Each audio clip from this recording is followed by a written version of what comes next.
I think it's broken through 2000 for a very good reason. The massive money printing is not only in the United States, it's in the European Union, the Bank of England, the Bank of Japan. China is on the verge of a banking crisis. I've been reading about it for years, people who have analyzed the situation there. And the solution is going to be the printing of more money.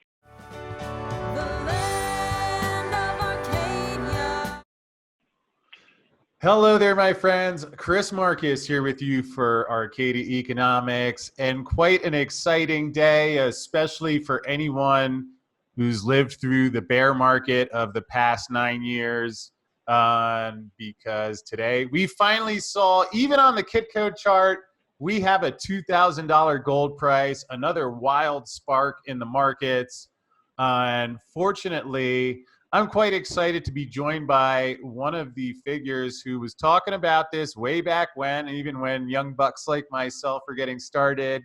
And by popular request, real pleasure to have Bill Haynes, owner and president of CMI Gold and Silver. Bill, thanks so much for joining me today. We've had a lot of people asking to get you on the show, especially you really did some courageous work back years ago when, you know, maybe wasn't as easy to say it as today. So an honor and a pleasure to have you here, and welcome on into Arcadia.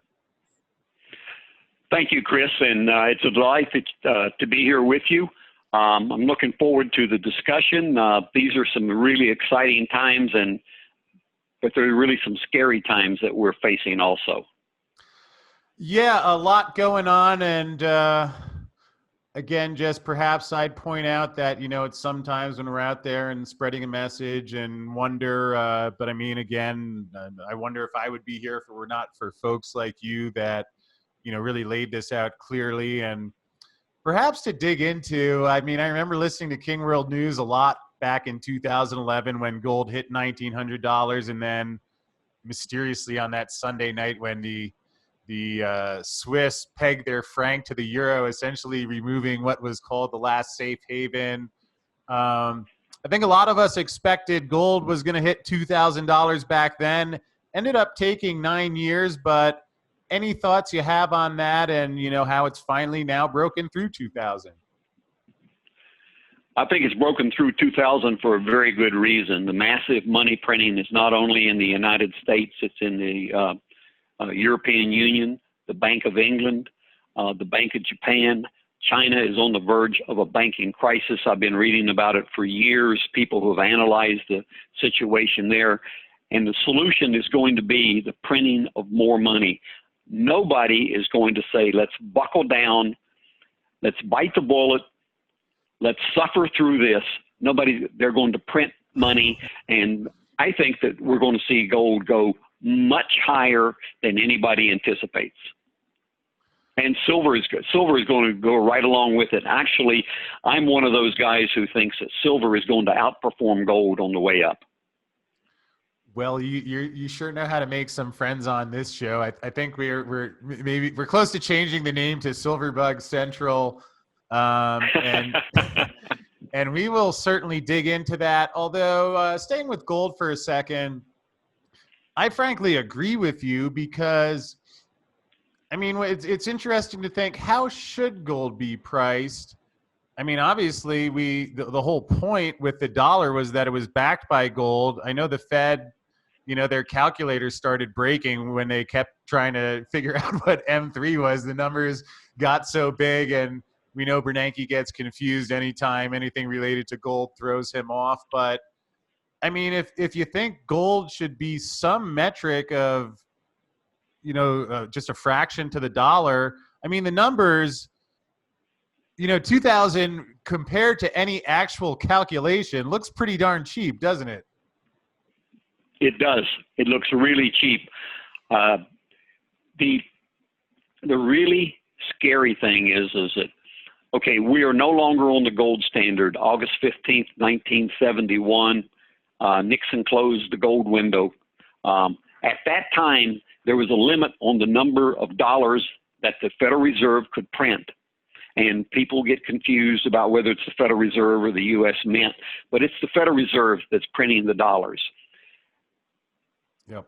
when we're on the gold standard, you print too many dollars, people withdraw the gold from the window, from the treasury, and then you end up with no gold.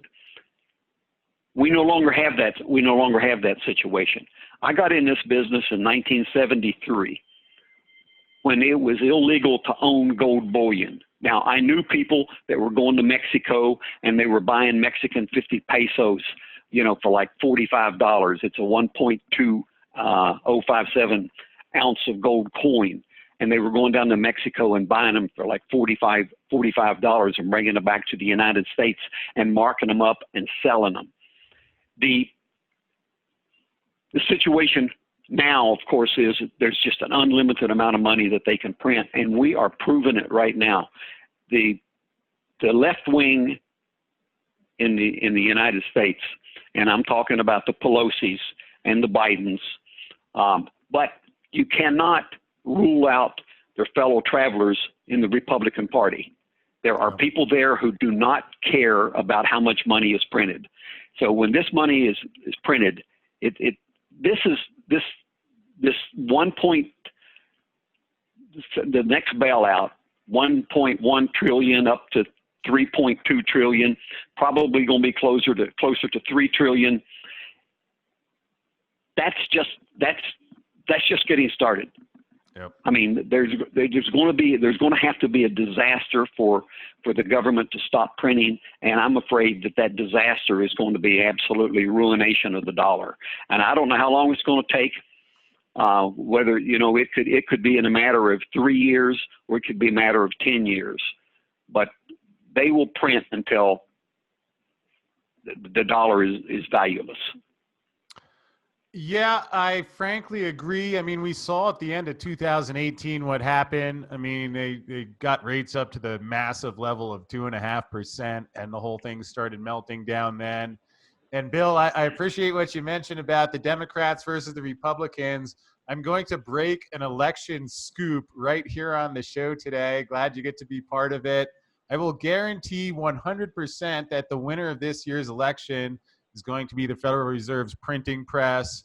Because one day, it's like you pointed out, a decade ago, and all the Austrian economists pointed out very clearly, good, yeah, print the money, but good luck trying to ever unwind it. And now I think we've reached that point. Now, Bill, over to one of my favorite topics, and a lot of our listeners on our show, of course, the silver market. And it's interesting, you mentioned how you've been doing this for 48 years. So I'd be curious, how you see what's playing out in the silver market now, maybe any thoughts of similarities or differences between what we saw in 1980 and 2011, the other two times that we did see silver go to that $49.50 mark.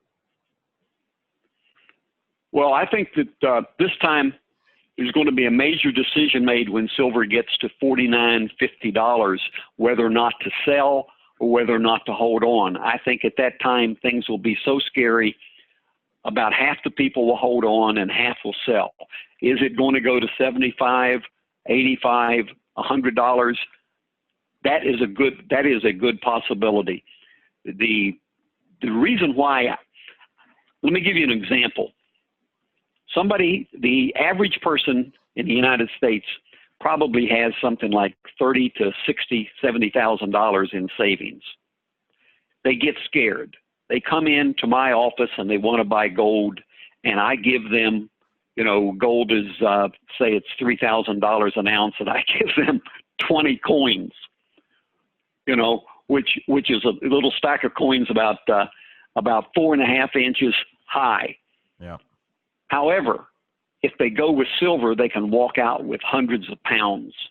And that is the psychological factor that really puts more people into silver than it puts into gold. And I'm talking about the average man on the street. The wealthy, of course, they can go for the gold, and they can store it, and they have great financial resources, and they know how to invest. However, I will tell you that we have some people that are putting away millions of dollars in silver. Yep. They are buying 100-ounce silver bars and putting them away.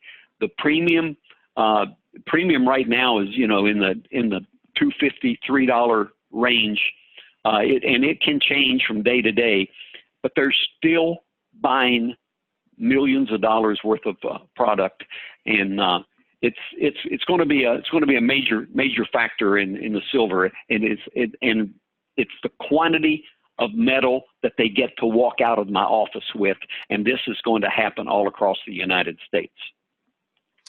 Yeah, and I don't really feel like we saw that. I mean, did you see this, especially with so many people from the mainstream buying metals? That seems like a big difference from what we saw in those previous two rallies. No, that's not a major difference. We saw the same thing, and that's the reason why silver gained on gold both times. About 1980, it was. We saw a 17-to-1 gold-silver ratio. Mm-hmm. The average over the past decades has been about 60. And of course, now it's 85 or something like that. And silver is still the better buy. If silver gets into the gold-silver ratio of about 35, I think people should be swapping from silver into gold, because, well, I'm assuming that things will return to normal, but I'm not sure what normal is going to be in the future. Yeah, I can certainly imagine that. And I guess another thing that we've seen happen recently that to me has been perhaps the culmination of the last decade, where we heard, folks like you and I and others say that, it's one day the price is going to go up, especially if people start showing up demanding physical delivery of the metal. And now we're seeing a run on the Comex gold and silver, platinum too, for that matter. How does that compare to what we saw in 1980? I mean, obviously we had the Hunt brothers, and anything you could touch on there, I think would really be interesting for people to hear. Okay, you have to remember what happened to the Hunt brothers was a travesty. The futures market would no longer, in 1980, right around the 1980 period, the futures market would no longer take outright purchases. If you traded, you had to sell your contract. They refused to take buy orders. And of course, when there's no buy orders in the futures market, the prices are going to drop, and drop they did. Today, we're seeing, and the reports that I'm reading is that there's a bunch of people taking delivery. I don't know how long that can last. Is it whether or not you can continue to take delivery of your contracts. These are. I want to say we're dealing with evil people. Yeah. They don't honor contracts, and I can see a judge case going to court. I tried to take delivery of my gold, my silver. They wouldn't give it to me, and the judge looks at the plaintiff and says, "Well, you knew going in that they had, 5% of the gold or the futures contracts outstanding to back it up, and probably less than that. I'm not sure what the number is. So therefore, you can't claim that you didn't know what you were getting into. Therefore, I rule you got to settle for dollars. You don't get your gold or your silver." And of course, at that point, dollars may be depreciating almost on a daily basis. Yeah. Yeah, it's going to be fascinating to see how that unravels. Especially, I've been eyeing these September silver deliveries, wondering if that may be.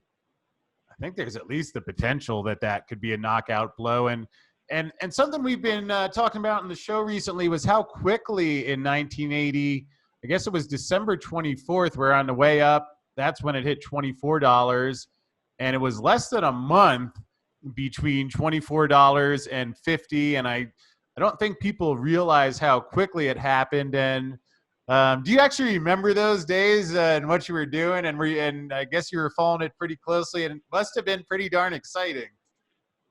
Well, at that time, I was running a three or four man operation. Now we have 12 people here. I was running three. I had to take a lot of orders. I could not monitor, what the physical deliveries were. All I could do was take orders because people were buying hand over fist, and people weren't selling then like they are now, because that was the first run up. That was the first run up to the $50 level. So we're looking at a situation that's entirely different. A lot of people own it to this day. A lot of people have inherited it, and so they just simply, when they see the prices rising, they just sell. So you are seeing some sellers in your order flow as well at this point, it sounds like. Oh yeah, we're seeing large sellers. We're seeing, and some of the people are some really staunch gold people, and then they say, well, I've been here before. I've seen it run up to this level before. I'm going to take some profits. They're not selling all of their product, but they are selling some of it. And, and we also have a situation where most of these people have been around the gold and silver market for a long time. They're senior citizens. I'm 1 week from today, I'm 76 years old. And so some of these people are selling, and they're taking vacations. They're taking, although I like to say they're taking cruises, but they're not taking cruises right now. Yeah, it's interesting, and that makes sense, but also fascinating to think how that will impact the market if you have some supply coming on. But interesting, despite JP Morgan and Goldman Sachs last week coming out and trashing gold, they show up on the delivery report. So go figure.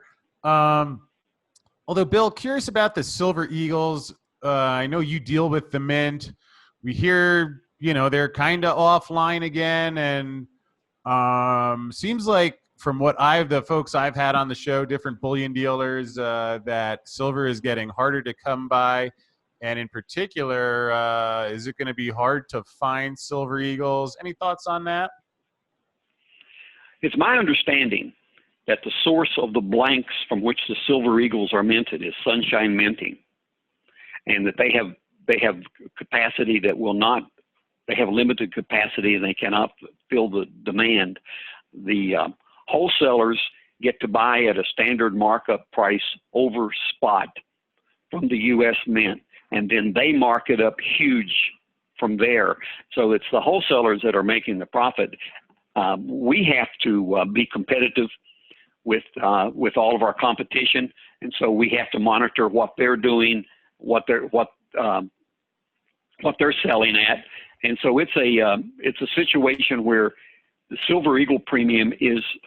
I would not buy Silver Eagles. I know Americans love those coins. When the coin came out in 1986, it had like a 33% premium on it, and I would tell people, don't buy them. They bought them anyhow, and I said, one day it's going to trade like a silver round, but it never did. The thing just continues. Americans are in love with that coin. With the Silver Eagles. And we even get people who say, okay, I want a strapped box. Well, a strapped box, I'm looking for, I don't like selling strapped boxes because I don't really know what's in that box. Yeah. Because you could counterfeit a strap. You could counterfeit U.S., the little markings that are on the boxes. We have tons of boxes here. So there's other people that have tons of boxes. So the Silver Eagle is just, the premium is just way too high. I've seen premiums of $8.50 on the Silver Eagles. And so it's just something that I just would prefer to go with 100-ounce silver bars. I hear you, and I appreciate you passing that along because I know there's a lot of people, especially a lot of new people coming into the market. So, a good thought there. Um, Bill, a few last Okay, quick. Chris, let me interject something here Sure. right now. There's a time when all gold and all silver liquidates at the same price. Obviously, gold and silver don't liquidate at the same price. But no matter what form of gold you have, they liquidate at the same price. In 2017, the U.S. Mint sells proof gold eagles at $400 and $500 an ounce over spot. In 2017, we had a very slow market, and we bought that product at the same price as we would buy ordinary American gold eagles. Same thing with the silver coins. So we also have another time when all gold, all silver liquidates at the same price. We get a spike in the price of silver, and I'm going to give you a hypothetical. Gold runs to $3,500, and it goes straight up, okay? The sellers will overwhelm the buyers. We have to buy the product at a price where we can sell it to a refinery if we run out of money. And so all of the gold, whether or not it's a proof gold eagle, or whether or not it's an old U.S. gold coin, or whether it's just a standard gold eagle, we would have to buy it at a price that we could sell it to a refinery. We would obviously hedge it in the futures market. Maybe there's not going to be a futures market out at $3,500 gold. I don't know, but we'd have to figure out a way to hedge it. So you really want to buy the lowest premium products that you can buy. That is what I have told people since day one. I had just some friendly competitors in the business, or have a lot of friendly competitors in the business, and they used to tell people, well, you want a mix of old U.S. gold coins, and you want a mix of gold eagles or Krugerrands or gold maple leafs, because the premium can really be big on these coins. Well, the premiums have done nothing but come down since I refused to sell those to people. So the situation is, and I'll just bury it this way: you want the lowest premium product you can buy. Yeah, that makes a lot of sense. And that's generally the way I aim for as well. Although, Bill, I know you have a book coming out in a couple months that has a bunch of different tips. The Last Gold Rush Ever, 7 Reasons for the Runaway Gold Market and How You Can Profit from It. Can you give folks a little preview of what they can look forward to in that one? We give 7 reasons why there could be a runaway gold market, any one of which could cause the runaway gold market. But if 2 or 3 of them come together, it is going to be devastating. It comes in October, Post Hill Press, and I was fortunate enough to write this with Charles Goyette. Charles Goyette is a New York Times bestseller. He wrote The Dollar Meltdown about 10 years ago, and we're seeing the dollar meltdown at this time.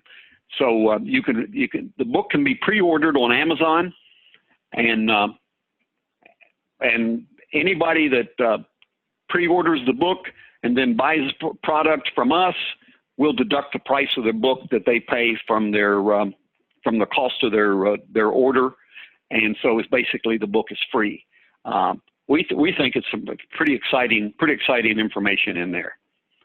Yeah, I'll be excited to pick up a copy of that, and we'll have the link in the description field below, so you guys at home can go ahead and pre-order that.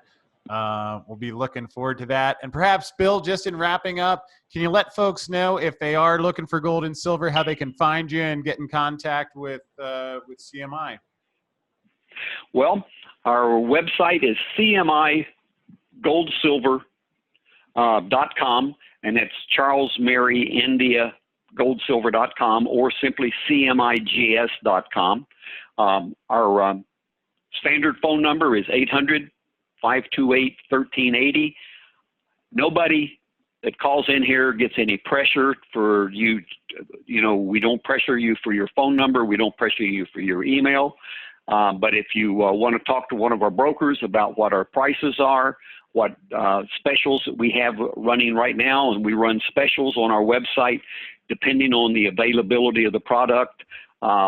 We supposedly have 400 Gold Eagles coming in that we're going to offer at a ridiculously low premium.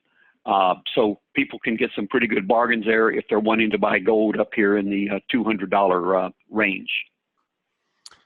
Well, Bill, I sure appreciate that. I appreciate all you've done for gold and silver and sound money and educating people out there. And get all that information in the description link below. Bill, thanks so much for joining me. It's been a real pleasure to catch up, and nice to see really everything you've talked about playing out now. An exciting time for folks, and look forward to staying in touch, my friend. Thank you, Chris.